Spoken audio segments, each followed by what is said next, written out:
Ẹ káàbọ̀ sí orí ìkànnì wa. Ẹ wò ó ṣe rí fídíò tó wà lẹ́gbẹ̀ẹ́ mi. A máa play fún yín níbi tí wọ́n ti tú pẹ̀rẹ̀pẹ̀rẹ̀ àṣírí. Ẹ ti mọ̀ wípé táwa ò bá ti rí báyìí àwa kì í sọ. Èyí tí a bá sọ gan an jẹ́ pa ti ṣe ìwádìí kúlẹ̀kúlẹ̀ pé òtítọ́ ni ọ̀rọ̀ èkó tó di pé a mú wá sórí ìkànnì fún ẹ̀yin olólùfẹ́ wa láti máa jẹ ìgbádùn gbogbo bó ṣe ń lọ pa wọn káàkiri àgbáláyé. Ẹ wò ó ká má fi ọ̀pá pọ̀lọ̀pọ̀lọpọ̀ ìjò ẹ ká sojú abẹ́ǹkó bóyá. Yeah, you see this video. I don't want to do this video before, but I got to do it because of people that come into industry, so that we know what they are going to face. And please, maybe you don't produce before or you want to produce movie. I will beg you on one thing. Any money where you know say you no fit avoid to lose, abeg don't carry am come movie industry, because it's a 50-50. O lè ṣe kó jẹ lọ, o dẹ̀ lè ṣe kó má jẹ lọ, ó depend ọwọ́ ẹni tó bá bọ́ sí. Please, before you comment on this video go long because I want to explain a lot of things. And before you comment, before you criticize me, please, I want you to put yourself in my shoe. I do a movie, Àṣírí Ìgbéyàwó. And I know a lot of people will be comment, ó fẹ́ fi promote part 2 ni. No, I'm not promoting anything. Let me burst your brain. I will not release the part 2. So if I not release the part 2, you will not even have my say, over if you promote the part 2 ni. I will not release the part 2. If I tell you how much I use shoot Àṣírí Ìgbéyàwó, you will say na lie. But I'm telling you now the truth. I spent about 10 million naira to shoot Àṣírí Ìgbéyàwó. But Segun, I always respect you. I will keep respecting you. Only be say I am disappointed in you. I swear to God. I'm sorry to say. I am very disappointed. Ó dẹ̀ dùn mí gan because me expect sọ́dọ̀ yín rárá. Nígbà tí a bẹ̀rẹ̀ Àṣírí Ìgbéyàwó, mo kówó lẹ̀ normal bó ṣe yẹ kí n kówó lẹ̀. A dẹ̀ bẹ̀rẹ̀. Ní location Àṣírí Ìgbéyàwó yẹn ni mo ti láti kọ́kọ́ ní issue. Bí káwọn actor má gbowó oúnjẹ. That's not professional. Mo wá wò pé àwọn actor náà bí mi pa tí bá ṣe torí tèmi àwọn ti lọ because àwọn ò understand. Èmi náà tó dẹ̀ sojú mi débi pé ọ̀rọ̀ yẹn ó fẹ́ fàjà, mo ṣàfọgbọ́n ṣe because àgbàlagbà ni yín, Brother Segun. Ẹ dẹ̀ ti ń ṣe fíìmù báyìí, tẹ́ ẹ̀ ti ń ya fíìmù, àwa sì ń wọ pátá lábúlé ni, táwa ti ń wo fíìmù yín. So I give you all those respect. Gbogbo nǹkan tó yẹ kí n react sí, everybody see as they go. Gbogbo nǹkan tó yẹ kí n react sí, because of respect I have for you, I cannot react for it. Mo ṣáà ń lo ọgbọ́gbọ́n ni mo fi ń ṣe. Gbogbo actor tí a jọ sọ pé a fẹ́ lò nínú fíìmù yẹn, we don't use them. A lò wọ́n. Okay, di ọjọ́ tí a máa ya iṣẹ́, mo sì ń béèrè, a tún yaṣẹ́ lọ́wọ́, lágbájá ńkọ́, àwọn ń bọ̀, wọ́n fẹ́ dé títí tá ó jẹ́ páwọn ẹlòmíì là ń lò fáwọn sí kọ̀ọ̀kan. That's number 1. Kò ń ṣe ibi tí mo ń lọ nìyẹn. Àti day 2 ni iṣẹ́ ti fẹ́ stop. Owó tó kíní kan o. Pọ̀ kí la rí àtọ̀wò láti lò nínú iṣẹ́ yìí yàtọ̀ sí Òkèlè, Babati, Yẹmí Ẹlẹ́ṣọ̀. Gbogbo àwọn Yẹmí Ẹlẹ́ṣọ̀ yẹn èèyàn mi ni wọ́n. Wọn ò gbowó lọ́wọ́ mi, èmi ni mo pè wọ́n. Ìjẹ̀ṣà, èmi ni mo pè.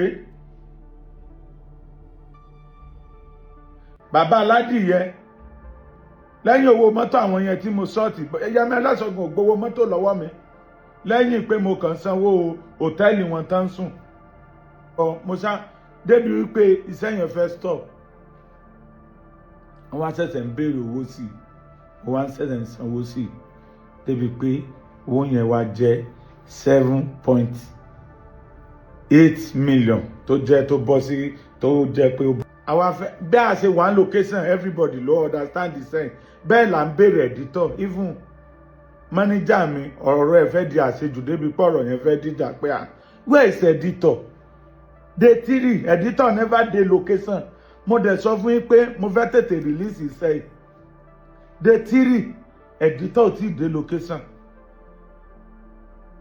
where is editor editor ń bọ̀ ó lọ gba ìdásẹ́ kan ni ó ń bọ̀ ní day 1 wọ́n ló ń bọ̀ ó ń bọ̀ ní day 2 ó ń bọ̀ ní day 3 a lò 6 days títí day 6 lẹ́dítọ̀ tó dé oko editor kí ló ṣẹlẹ̀ nǹkan kan báyẹn editor ó lọ àti gbà pé àti yàṣẹ́ tán 2 weeks a máa release iṣẹ́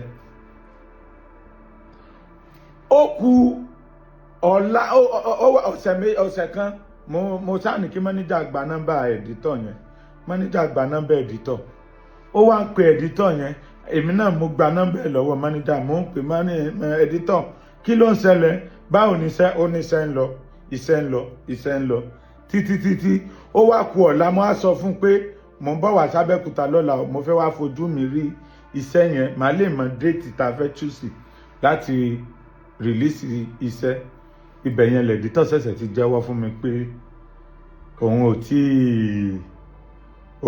ò tí bẹ̀rẹ̀ iṣẹ́ what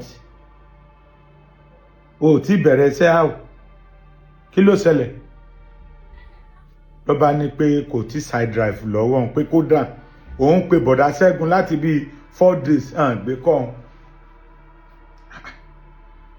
báwo ni hard drive ò tí ra fún ẹ ní hard drive ó ní kódà òun fẹ́ lọ kó memory card fún wọn tí iṣẹ́ wà nù ẹ̀ mo ní memory card ní iṣẹ́ mi tí wà nù ẹ̀ níṣẹ́ tí mo ná bíi 10 million sí inú memory card ló sì wà àgbèsè dé kódà ẹni tó ní kámẹ́rà ó wá já ní ṣọ́ọ̀bù lánàá tó fẹ́ kó memory card lọ ló ń sọ pé láíláí kò lè kó lọ pé iṣẹ́ tó wà nù ẹ̀ torí pé tán bá fi lè kó lọ báyẹn a máa dìlítì iṣẹ́ yẹn dànù wọ́n tó fi yàfẹ́ mi ibi ẹ̀rù ti bà mí nìyẹn mo bá pè kí ló ṣẹlẹ̀ mo pe PM bọ̀dá Ṣẹ́gun kí ló ṣẹlẹ̀ editor ní òun ò tí mo pe bọ̀dá Ṣẹ́gun ò gbé kọ́ mo pe PM editor ní ò tí sí hard drive lọ́wọ́ òun gbogbo owó kínní mo ti san wọn ò mọ PM ò mọ tán lè sọ to God maybe mo nídìí láti tún ṣe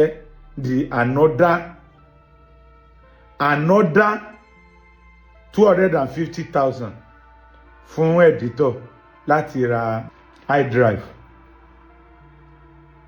gbogbo owó tí mo ti san tẹ́lẹ̀ editor jọ bá mi bẹ̀rẹ̀ iṣẹ́ ó dídí ọ̀sẹ̀ méjì láti waste báyìí ó yá kíní tán máa ń yọ BTS àwọn tán máa ń pe BTS pẹ̀lú owó tí mo san pe BTS sí location bẹ́ẹ̀ ni mò ń béèrè BTS ń bọ̀ lónìí BTS ń bọ̀ lọ́la ìgbà tó di last day ni mo ṣẹ̀ṣẹ̀ pé BTS mi fúnra mi lábẹ́kúta pé báwo la ṣe máa yàṣẹ́ táàní rí picture kankan posti nígbà tí mo ti rí pé bí gbogbo ẹ̀ ti ń lọ ni mo ṣẹ̀ṣẹ̀ fún BTS ní another money lọ́wọ́ ara mi ní gbogbo owó tí mo ti san fún yín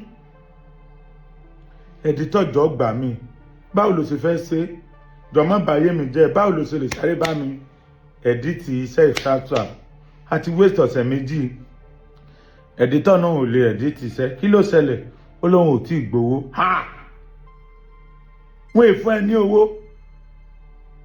ṣé ń bá mi sírú ẹ o mo ní láti tún sẹ́ndì owó 150k fún editor lọ́wọ́ ara mi pé tí sẹ́yìn tó bá ti ẹ̀dítẹ̀ tán máa báláǹsì mo tún ní láti sẹ́ndì 150,000 sẹ́dítọ̀ lẹ́dítọ̀ tó ṣẹ̀ṣẹ̀ bẹ̀rẹ̀ iṣẹ́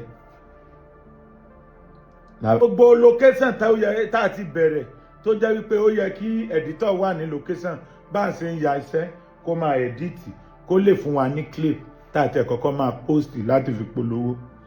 Mi rí gbogbo yẹn láìsí pé mi ò sanwó bó ṣe yẹ kí n sanwó, láìsí pé mo jẹ yín lówó. Gbogbo àwọn actor tá a jọ sọ wípé a fẹ́ lò àárí wọn, mi rí wọn bẹ̀. Mi ìdẹ̀ tún fi yẹn mi fi ṣèbínú mi tún bá yín jà. Ẹ̀sà wípé sẹ́ẹ̀tì ń wo bọ́rọ̀ owó ṣe tó tẹ́ mi lọ. Gbogbo àwọn actor tó wá lọ́dọ̀ mi, àwọn inú owó tí mo fún wọn kọ́ náà ti ṣe o. Èmi ni hòtẹ́ẹ̀lì oúnjẹ ọ̀dọ̀ mi ni mo ti ń sọ ìyẹn àtà. Now mo wá pe bọ̀dá Ṣẹ́gun pé mo fẹ́ ṣe premier as director. Ẹ̀dẹ̀ ní òkè pé kò sí wàhálà pé ẹ máa pè mí padà pé ìjọ wo mo ní Sunday. Okay. Ṣẹ́gun di èní ẹ pè mí ẹ wá sí premier yẹn. A ṣe premier tán ẹ pè mí ẹ tí ẹ béèrè pé àfà báwo ló ṣe ń lọ. Ṣé bá ṣe ń ṣe ní industry lélẹ̀? Ẹ dẹ̀ máa ní kéèyàn máa sọ̀rọ̀. Ọ̀ á dàbí pé èèyàn kọlù èèyàn out. A ṣe premier tán. Nígbà tá à ń ya iṣẹ́ yẹn lọ́wọ́, ẹ̀gbọ́n mi kan wá bẹ̀, ó máa ń ta ilẹ̀. Tó bá jẹ́ pé mo hùwà burúkú sí yín ni tí mo fi deserve gbogbo ilé. Ẹ̀gbọ́n mi yẹn tún bi mí pé lande báwo ni ó ṣe ń lọ. Mo ní ó ń lọ dáadáa. Mi sáà ní sọ fún ọ pé kò tẹ́ mi lọ́rùn. Mo sáà ń fọpọlọ gbé mo ní ó ń lọ dáadáa. Ẹ̀gbọ́n mi yẹn tún fún yín ní ilẹ̀ 1 plot.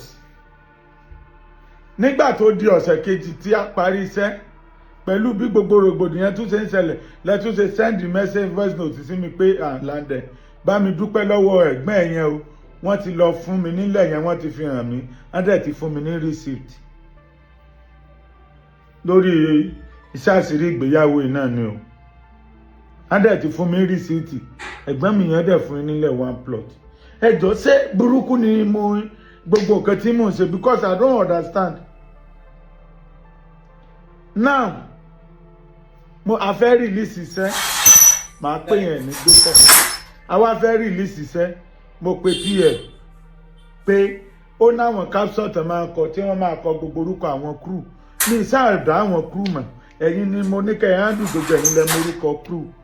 Kí ẹ fún mi lórúkọ àwọn crew kí n lè kọ sí capsule pé bí sẹ́sẹ̀ máa jáde DOP director nkankan di ọ̀la. Mo pè dìgbà tí mo fẹ́ fi post iṣẹ́ yẹn.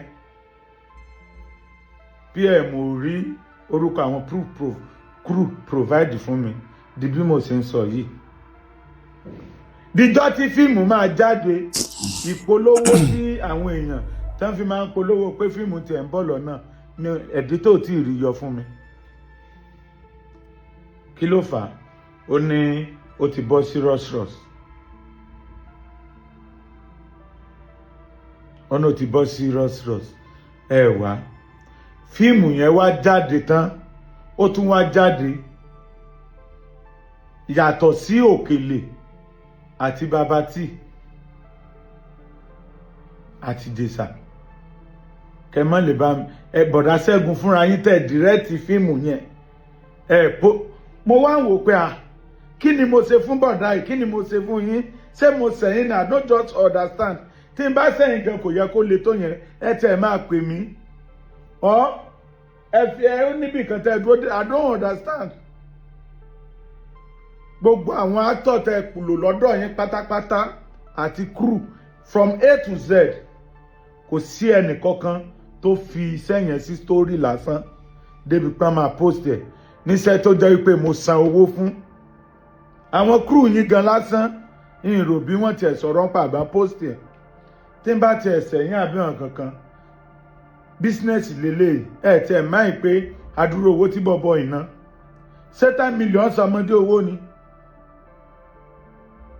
The reason why I'm making this video, àìgbà tá a dẹ̀ máa bẹ̀rẹ̀ sẹ́yìn kò ń ṣe bá a ṣe sọ lélẹ̀. The reason why I'm making this video, torí ìwọ tó ń bọ̀ tó fẹ́ produce movie, owó tó bá ti mọ̀ pé o lè lose, má jẹ́ kán tán ẹ̀ pé kò fi ya fíìmù o. But tó bá ti mọ̀ wípé 50-50 tọ́lọ̀ bá ṣe tó fi 5 million tó fi pa 20 million, o mọ̀ pé gain ẹni tó dẹ̀ fi 5 million tó fi pa 50,000 ó máa ń ṣẹlẹ̀ ní industry dáadáa. But Brother Segun, I swear to Almighty Allah, I respect you a lot, but I was so disappointed. I mean, believe pé mo deserve ilé lọ́dọ̀ yín. Bye.